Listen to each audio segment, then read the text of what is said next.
আসসালামু আলাইকুম। সবাইকে স্বাগত বাংলা টিভির প্রাইম নিউজে। সাথে আছি আমি নিয়ামতুল্লাহ সিরাজি। শুরুতেই থাকছে এসএনএস হোমলোন সংবাদ শিরোনাম। স্টেট অব দ্য ইউনিয়নে ট্রাম্পের সোনালী যুগ ঘোষণা, কংগ্রেসে প্রতিবাদ ও তীব্র রাজনৈতিক উত্তেজনা। অভিভাবকহীন অভিবাসী শিশুদের ফেরত পাঠানো নিয়ে আদালতে আইনি লড়াই, নতুন নীতি ঘিরে বিতর্ক। ওয়াশিংটন স্কয়ার পার্কে তুষারবল নিক্ষেপে উত্তেজনা, এনওয়াইপিডি আহত, মেয়রের মন্তব্যে নতুন বিতর্ক। এবং শাহজালাল দরগাহ শরীফে ধনী গরিব এক কাতারে ৭০০ বছরের ঐতিহ্য, প্রতিদিন গণ ইফতার। এতক্ষণ শুনছিলেন শিরোনাম, এবারে বিস্তারিত। যুক্তরাষ্ট্রের প্রেসিডেন্ট ডোনাল্ড ট্রাম্প কংগ্রেসে দাঁড়িয়ে স্টেট অব দ্য ইউনিয়নে ভাষণে ঘোষণা দিলেন, এখনই শুরু সোনালী যুগ। অর্থনীতি ও সীমান্ত নীতির সাফল্যের দাবি, ডেমোক্র্যাটদের তীব্র সমালোচনা আর কক্ষ জুড়ে উত্তেজনা। ভাষণের মাঝেই ইলহাম ওমর ও রশিদা তলিবের প্রতিবাদে জমে ওঠে পরিস্থিতি। প্রশংসা, প্রতিবাদ ও রাজনৈতিক সংঘাত সব মিলিয়ে এক নাটকীয় রাত। প্রেসিডেন্ট ডোনাল্ড ট্রাম্প মঙ্গলবার কংগ্রেসে স্টেট অব দ্য ইউনিয়ন ভাষণে নিজের প্রশাসনের সাফল্য তুলে ধরেন এবং বলেন তিনি আমেরিকার সোনালী যুগ শুরু করেছেন। প্রায় ১ ঘন্টা ৪৫ মিনিটের বক্তব্যে তিনি অর্থনীতি, অভিবাসন ও পররাষ্ট্র নীতিতে নিজের নীতির প্রশংসা করেন এবং ডেমোক্র্যাটদের দায়ী করেন দেশের বিভিন্ন সমস্যার জন্য। ট্রাম্প দাবি করেন শেয়ার বাজার রেকর্ড উচ্চতায় রয়েছে এবং তার কর ছাড় ও শুল্ক নীতি অর্থনীতিকে শক্তিশালী করেছে। তিনি বলেন তার বিগ বিউটিফুল বিল সাধারণ মানুষের জন্য কর সুবিধা দিয়েছে এবং অবসরপ্রাপ্তদের জন্য অতিরিক্ত সুবিধার কথা উল্লেখ করেন। তবে সমালোচকদের মতে তিনি মূল্যস্ফীতি ও জীবনযাত্রার ব্যয়ের চাপ নিয়ে খুব কম আলোচনা করেছেন। অভিবাসন ইস্যুতে ট্রাম্প বলেন তার প্রশাসন সীমান্তে কঠোর পদক্ষেপ নিয়েছে এবং অবৈধ প্রবেশ উল্লেখযোগ্যভাবে কমেছে। তিনি সীমান্ত নিরাপত্তাকে তার অন্যতম বড় অর্জন হিসেবে তুলে ধরেন। ভাষণের সময় ডেমোক্র্যাট প্রতিনিধি ইলহান ওমর এবং রাশিদা তালিব প্রতিবাদ জানিয়ে বক্তব্যের বিরোধিতা করেন। ট্রাম্প ডেমোক্র্যাটদের মূল্যস্ফীতি, স্বাস্থ্যসেবা ব্যয় এবং অর্থনৈতিক সমস্যার জন্য দায়ী করেন। তিনি বলেন তারাই পূর্ববর্তী নীতির মাধ্যমে এই সংকট তৈরি করেছে। এ সময় কিছু রিপাবলিকান করতালি দেন আর ডেমোক্র্যাটদের মধ্যে দেখা যায় প্রতিবাদ ও উত্তপ্ত প্রতিক্রিয়া। ভাষণে ট্রাম্প আবারও নির্বাচনী আইন সংস্কারের আহ্বান জানান এবং ডেমোক্র্যাটদের সমালোচনা করেন। বিশ্লেষকদের মতে আসন্ন মধ্যবর্তী নির্বাচনের আগে এই ভাষণ রাজনৈতিক মেরুকরণ আরও বাড়িয়েছে এবং দুই দলের মধ্যে উত্তেজনা অব্যাহত থাকতে পারে। যুক্তরাষ্ট্রের কংগ্রেসে স্টেট অব দ্য ইউনিয়ন ভাষণে মুহূর্তেই রূপ নেয় উত্তপ্ত রাজনৈতিক নাটকে। প্রেসিডেন্ট ডোনাল্ড ট্রাম্প বক্তব্য দিচ্ছিলেন আর ঠিক সে সময়ে রশিদা তলিবের ফাক আইস লেখা পিন ক্যামেরায় ধরা পড়ে। সামাজিক মাধ্যমে শুরু হয় তীব্র প্রতিক্রিয়া ও বিতর্কের ঝড়। একই মঞ্চে ইলহাম ওমরের সঙ্গে উত্তপ্ত বাক্য বিনিময়ও পরিস্থিতিকে আরও নাটকীয় করে তোলে। যুক্তরাষ্ট্রের কংগ্রেসে স্টেট অব দ্য ইউনিয়ন ভাষণ ঘিরে আবারও তীব্র রাজনৈতিক বিতর্কের সৃষ্টি হয়েছে। প্রেসিডেন্ট ডোনাল্ড ট্রাম্পের ভাষণের সময় ডেমোক্র্যাট প্রতিনিধি রাশিদা তালিব এফকে আইস লেখা একটি পিন পরে উপস্থিত হন, যা ক্যামেরায় স্পষ্টভাবে ধরা পড়ে। মুহূর্তেই বিষয়টি সামাজিক মাধ্যমে ভাইরাল হয়ে যায় এবং তীব্র প্রতিক্রিয়া সৃষ্টি করে। সমালোচকদের মতে এটি আইন প্রয়োগকারী সংস্থা ও কংগ্রেসের মর্যাদার প্রতি অসম্মানজনক। তবে তালিবের সমর্থকদের দাবি এটি ছিল অভিবাসন নীতির বিরুদ্ধে প্রতীকী প্রতিবাদ। ভাষণের সময় মিনেসোটার কংগ্রেসম্যান ইলহান ওমরের সঙ্গে ট্রাম্পের উত্তপ্ত বাক্য বিনিময়ও ঘটে। ওমর ট্রাম্পের অভিবাসন নীতির তীব্র সমালোচনা করে চিৎকার করে বলেন আপনি আমেরিকানদের হত্যা করেছেন। জবাবে ট্রাম্প ক্ষোভ প্রকাশ করে বলেন আপনার লজ্জা হওয়া উচিত। তিনি অভিযোগ করেন কিছু রাজ্য ও কর্মকর্তা তার প্রশাসনের আইন প্রয়োগে বাধা দিচ্ছে এবং অপরাধী অভিবাসীদের বহিষ্কার ঠেকাচ্ছে। এসব ক্ষেত্রে কঠোর শাস্তির আহ্বানও জানান তিনি। একই অনুষ্ঠানে ট্রাম্প নিউ ইয়র্কের মেয়র জোহরান মামদানি এর নাম উল্লেখ করে তাকে ভালো মানুষ কিন্তু খারাপ নীতির সমর্থক বলে মন্তব্য করেন। এতে নতুন করে রাজনৈতিক বিতর্ক তৈরি হয়। উল্লেখ্য 2023 সালে গাজা ইস্যুতে মন্তব্যের কারণে হাউস অফ রিপ্রেজেন্টেটিভস তালিবকে আনুষ্ঠানিকভাবে তিরস্কার করেছিল। বিশ্লেষকদের মতে সাম্প্রতিক ঘটনাগুলো যুক্তরাষ্ট্রের রাজনীতিতে ক্রমবর্ধমান বিভাজনের স্পষ্ট চিত্র তুলে ধরছে। অভিবাসন, আইন শৃঙ্খলা ও মানবাধিকার ইস্যু সামনে রেখে রিপাবলিকান ও ডেমোক্রেটদের মধ্যে সংঘাত আরও তীব্র হতে পারে বলে আশঙ্কা করা হচ্ছে। এখন প্রশ্ন, এই উত্তপ্ত পরিস্থিতি আগামী নির্বাচনী রাজনীতিতে কতটা প্রভাব ফেলবে?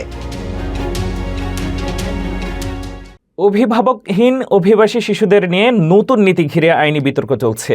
আইনজীবীরা আদালতে আবেদন করেছেন যাতে United states customs and border protection শিশুদের শেল্টারে পাঠানোর আগেই নিজ দেশে ফেরত যেতে চাপ না দেয়। বর্তমান আইন অনুযায়ী শিশুদের অফিস অফ রিফিউজি রিসেটেলমেন্টের তত্ত্বাবধানে রাখা এবং আইনি সহায়তা দেওয়ার কথা রয়েছে। আদালত বিষয়টি বিবেচনা করছে। যুক্তরাষ্ট্রে অভিভাবকবিহীন অভিবাসী শিশুদের নিয়ে নতুন এক নীতি আদালতে চ্যালেঞ্জের মুখে পড়েছে। আইনজীবীরা মঙ্গলবার আবেদন করেছেন যাতে US customs and border protection অভিভাবকবিহীন শিশুদের স্বেচ্ছায় নিজ দেশে ফেরার জন্য চাপ না দেয়। নতুন নীতিতে শিশুদের প্রথমে শেল্টারে পাঠানো হয় না, বরং তাদের কাছে স্বেচ্ছায় ফেরার বিকল্প তুলে ধরা হয়। প্রচলিত আইন অনুযায়ী যারা অভিভাবকহীনভাবে দেশে আসে তাদের সিবিপি শেল্টারে পাঠায়, যেখানে তারা আইনজীবী ও ইমিগ্রেশন বিচারকের সঙ্গে কথা বলতে পারে এবং অভিভাবকের সঙ্গে ফোনে যোগাযোগ করতে পারে। সেখানে তারা বুঝে শুনে স্বেচ্ছায় ফেরার সিদ্ধান্ত নিতে পারে। নতুন নীতিতে এসব সুযোগ না দিয়ে শিশুদের জোর করে স্বাক্ষর করানো হচ্ছে। আইনজীবীরা বলছেন, যারা স্বেচ্ছায় ফেরার সম্মতি দেয় না তাদের দীর্ঘ সময় ধরে আটক করা, অভিভাবকদের বিরুদ্ধে মামলা চালানো এবং ভবিষ্যতে ভিসা নেওয়া থেকে বাধা দেওয়া হচ্ছে। অনেক শিশু জানান, এজেন্টরা চেঁচিয়ে জবরদস্তি করে বা ভাষাগত সমস্যার কারণে ডকুমেন্টে স্বাক্ষর করাতে বাধ্য করেছে। এক মেয়ের অভিযোগ, দুর্ঘটনার পর আঘাতপ্রাপ্ত পায়ের চিকিৎসা না দিয়ে তাকে স্বাক্ষর করানো হয়। দক্ষিণ টেক্সাসে কমপক্ষে 13 শিশুকে এই নীতির আওতায় রাখা হয়েছে। আদালত 2 সপ্তাহের মধ্যে সিদ্ধান্ত নেবে নীতি গুয়াটেমালান শিশুদের উপর থামানো হবে কিনা এবং অন্যান্য দেশের শিশুদের জন্য সুরক্ষা বাড়ানো হবে কিনা। যুক্তরাষ্ট্রে জাতীয়ভাবে ভাড়া কমলেও কিছু সাশ্রয়ী শহরে উল্টো বাড়ছে চাপ। বাইরের রাজ্য থেকে ভাড়াটিয়াদের ঢলে খালি ফ্ল্যাট কমে যাচ্ছে, বাড়ছে ভাড়া। কোন শহরগুলো দ্রুত বদলে যাচ্ছে, কেন সস্তা বাজারও হয়ে উঠছে প্রতিযোগিতামূলক? বিস্তারিত জানুন ফারজানা আফরোজের রিপোর্টে। 2026 সালের শুরুতে যুক্তরাষ্ট্রের অনেক বড় শহরে মাসিক ভাড়া কমেছে এবং খালি ফ্ল্যাটের সংখ্যা বেড়েছে, কিন্তু চিত্রটা সব জায়গায় এক নয়। কিছু সাশ্রয়ী ও কর্মসংস্থান সমৃদ্ধ শহরে উল্টো ভাড়া বাড়ছে এবং খালি ইউনিট কমে যাচ্ছে। Realtor.com এর সাম্প্রতিক প্রতিবেদনে বলা হয়েছে, জানুয়ারিতে যুক্তরাষ্ট্রের 50টি বড় মেট্রো এলাকায় গড় ভাড়া ছিল $1,672, যা আগের বছরের তুলনায় 1.5% কম। এটি টানা 29 মাসের বার্ষিক ভাড়া হ্রাসের ধারাবাহিকতা। তবে সস্তা শহরগুলোতে বাইরের ভাড়াটিয়াদের আগমন বাজারের ভারসাম্য বদলে দিচ্ছে। উদাহরণ হিসেবে রিচমন্ড, ভার্জিনিয়াতে ভ্যাকেন্সি রেট 8.2% থেকে কমে 5.2% নেমেছে। একই সময়ে গড় ভাড়া বেড়ে দাঁড়িয়েছে $1,509। কাছাকাছি ব্যয়বহুল ওয়াশিংটন ডিসি থেকে অনেক মানুষ কম খরচ ও চাকরির সুযোগের আশায় এখানে চলে আসছেন। ফলে দ্রুত ফ্ল্যাট ভাড়া হয়ে যাচ্ছে এবং দামও বাড়ছে। একই ধারা দেখা গেছে পিটসবার্গ, পেনসিলভেনিয়াতে। সেখানে ভ্যাকেন্সি 8.7% থেকে 6.9% নেমেছে এবং গড় ভাড়া বেড়ে হয়েছে $1,427। শহরটি শিক্ষার্থী ও তরুণ পেশাজীবীদের কাছে জনপ্রিয় হয়ে উঠেছে। এছাড়া Columbus, Ohio, Las Vegas, Nevada, Louisville, Kentucky, Atlanta, Georgia এবং ইন্ডিয়ানাতেও খালি ইউনিট কমে বাজার আরও প্রতিযোগিতামূলক হয়ে উঠেছে। বিশেষজ্ঞদের মতে, ব্যয়বহুল শহর থেকে সস্তা শহরে মানুষের স্থানান্তর সাময়িকভাবে সুযোগ তৈরি করলেও দীর্ঘমেয়াদে ভাড়া বাড়ার ঝুঁকি তৈরি হয়েছে। অর্থাৎ কম খরচের আশায় যারা যাচ্ছেন তাদের চাহিদাই নতুন করে বাজারকে কম সাশ্রয়ী করে তুলছে। ওয়াশিংটন স্কয়ার পার্কে তুষার বল নিক্ষেপকে কেন্দ্র করে নিউ ইয়র্কে নতুন বিতর্ক। পুলিশ এটিকে হামলা বলছে, তদন্ত চলছে, কিন্তু মেয়র ঘটনাটিকে তুষার খেলা হিসেবে আখ্যা দিয়ে আলোচনার কেন্দ্রবিন্দুতে। এই ঘটনাকে ঘিরে রাজনৈতিক উত্তাপ ও নেতৃত্বের প্রশ্ন আরও জোরালো হচ্ছে। পুরো ঘটনার বিস্তারিত জানুন রিপোর্টে। নিউ ইয়র্কের ওয়াশিংটন স্কয়ার পার্কে তুষারঝড়ের পর একদল মানুষের সঙ্গে নিউ ইয়র্ক পুলিশ বিভাগের কর্মকর্তাদের মধ্যে তুষার বল নিক্ষেপকে কেন্দ্র করে উত্তেজনা ছড়ায়। সামাজিক যোগাযোগ মাধ্যমে ছড়িয়ে পড়া এক ভিডিওতে দেখা যায় পুলিশ ভ্যান ও কর্মকর্তাদের লক্ষ্য করে তুষার নিক্ষেপ করা হচ্ছে। ঘটনার পর 2 পুলিশ সদস্য আহত হয়ে হাসপাতালে চিকিৎসা নেন বলে জানানো হয়। ঘটনাটি নিয়ে পুলিশের কমিশনার জেসিকা টিশ একে অপরাধমূলক বলে মন্তব্য করেন এবং তদন্তের ঘোষণা দেন। পুলিশ ইউনিয়নগুলোও কঠোর অবস্থান নিয়ে বলেন, এটি নিরীহ তুষার খেলা নয়, বরং দায়িত্বপ্রাপ্ত কর্মকর্তাদের উপর হামলা হিসেবে বিবেচিত হওয়া উচিত। তাদের দাবি, অভিযুক্তদের বিরুদ্ধে অভিযোগ আনা হোক। তবে নিউ ইয়র্কের মেয়র জোরান মামদানি ভিন্ন মত প্রকাশ করেন। তিনি বলেন, ভিডিও দেখে ঘটনাটিকে একটি তুষার খেলা বলেই মনে হচ্ছে। তার বক্তব্য অনুযায়ী তুষারঝড়ের সময় পুলিশ সদস্যরা শহরবাসীর সুরক্ষায় কাজ করেছেন এবং তাদের সম্মান করা উচিত। তিনি মন্তব্য করেন, যদি কেউ তুষার নিক্ষেপ করতেই চায় তাহলে সেটা আমার উপরেই হোক। মজার ছলে তিনি এমন কথা বলেন। মামদানির এই মন্তব্যের পর রাজনৈতিক মহলে সমালোচনা শুরু হয়। কিছু বিরোধী নেতা বলেন, এ ধরনের ঘটনাকে হালকাভাবে দেখা নেতৃত্বের ঘাটতি নির্দেশ করে। অন্যদিকে সমর্থকদের মতে ঘটনাটিকে অতিরঞ্জিত করা হচ্ছে। ঘটনাটি নিউ ইয়র্ক রাজনীতিতে নতুন বিতর্ক সৃষ্টি করেছে এবং পুলিশ ও প্রশাসনের সম্পর্ক নিয়ে আলোচনাও আবার সামনে এনেছে। তদন্ত চলমান রয়েছে বলে জানিয়েছেন সংশ্লিষ্ট কর্তৃপক্ষ। কর বাড়ানোর বিতর্কে উত্তপ্ত নিউ ইয়র্কের রাজনীতি। মেয়র জোহরান মামদানি সমর্থিত প্রস্তাবে ধনীদের উপরে বাড়তি করের কথা বলা হলেও সমালোচকদের দাবি উচ্চ মধ্যবিত্তরও এর আওতায় পড়বেন। প্রস্তাবিত কর হার বৃদ্ধি শহরের অর্থনীতি ও বিনিয়োগে কী প্রভাব ফেলবে তা নিয়ে চলছে জোর আলোচনা। এখন নজর আইনসভায় বিলটি কতটা সমর্থন পায় সেটি দেখার বিষয়। নিউ ইয়র্ক সিটির রাজনীতিতে আবারও তুমুল বিতর্কের কেন্দ্রে মেয়র জোহরান মামদানি। কর বাড়ানোর প্রস্তাব নিয়ে প্রকাশিত এক সম্পাদকীয় নতুন করে প্রশ্ন তুলেছে, বিলটি জনসমক্ষে যেভাবে উপস্থাপন করা হচ্ছে বাস্তবে তার প্রভাব নাকি আরও বিস্তৃত। ডেমোক্রেটিক সোশ্যালিস্ট অফ আমেরিকা সমর্থিত এই প্রস্তাবকে বলা হচ্ছে $1 মিলিয়ন বেশি আয়ের জন্য নতুন করে স্ল্যাব তৈরি হবে। তবে সমালোচকদের দাবি, বাস্তবে ব্যক্তিগত আয় $450,000 এবং যৌথ আয় $500,000 ছাড়ালেই কর হার 1% পয়েন্ট বাড়িয়ে 7.5% করা হবে। অর্থাৎ মিলিয়নিয়ারদের আগেই বহু উচ্চ মধ্যবিত্ত করদাতা এই বাড়তি করের আওতায় পড়তে পারেন। বিলটির পৃষ্ঠপোষক হিসেবে রয়েছেন অ্যাসেম্বলি সদস্য ডিমন্ড মিক্স এবং স্টেট সিনেটর রবার্ট জ্যাকসন। প্রস্তাবে আরও বলা হয়েছে, বছরে $20 মিলিয়ন বেশি আয়ের ক্ষেত্রে সর্বোচ্চ রাজ্য কর হার 10.9% থেকে বাড়িয়ে 24% করা হতে পারে। সমালোচকদের আশঙ্কা, ফেডারেল, রাজ্য ও শহর কর মিলিয়ে প্রান্তিক কর হার প্রায় 65% পৌঁছাতে পারে, যা আন্তর্জাতিক মানদণ্ডেও অত্যন্ত উঁচু। তুলনায় ফ্রান্সের মতো দেশকেও ছাড়িয়ে যেতে পারে বলে দাবি করা হচ্ছে। অন্যদিকে সমর্থকদের যুক্তি, সামাজিক সেবা ও জনকল্যাণে টেকসই অর্থায়নের জন্য ধনীদের কাছ থেকে বেশি কর নেওয়া ন্যায্য ও প্রয়োজনীয়। তবে বিরোধীরা সতর্ক করছেন, অতিরিক্ত করের বোঝা শহরের অর্থনীতি, বিনিয়োগ ও কর্মসংস্থানে নেতিবাচক প্রভাব ফেলতে পারে। এখন দেখার বিষয়, আইনসভায় এই প্রস্তাব কতটা সমর্থন পায় এবং শেষ পর্যন্ত নিউ ইয়র্কের কর নীতিতে কী পরিবর্তন আসে। শাহজালাল দরগাহ শরীফে ধনী গরিব এক কাতারে 700 বছরের ঐতিহ্যে প্রতিদিন গণ ইফতার। অংশ নেন 3 শতাধিক রোজাদার। পবিত্র রমজান মাসে ইবাদত বন্দেগীর পাশাপাশি ভ্রাতৃত্ব ও সাম্যের এক অনন্য দৃষ্টান্ত স্থাপন করছে সিলেটের শাহজালাল দরগাহ শরীফ। এখানে প্রতিদিন আয়োজিত হচ্ছে ঐতিহ্যবাহী গণ ইফতার। ধনী গরিবের ভেদাভেদ ভুলে এক কাতারে বসে ইফতার করছেন 3 শতাধিক রোজাদার। 700 বছরের ঐতিহ্য। প্রথম রমজান থেকেই শুরু হয় এই গণ ইফতারের কর্মসূচি। যুগ যুগ ধরে চলে আসা এ আয়োজনে প্রতিদিন অংশ নেন ৩ শতাধিক রোজাদার। এখানে নেই ধনী গরিবের বিভাজন, একই কাতারে বসে সবাই ভাগ করে নেন ইফতারের আনন্দ।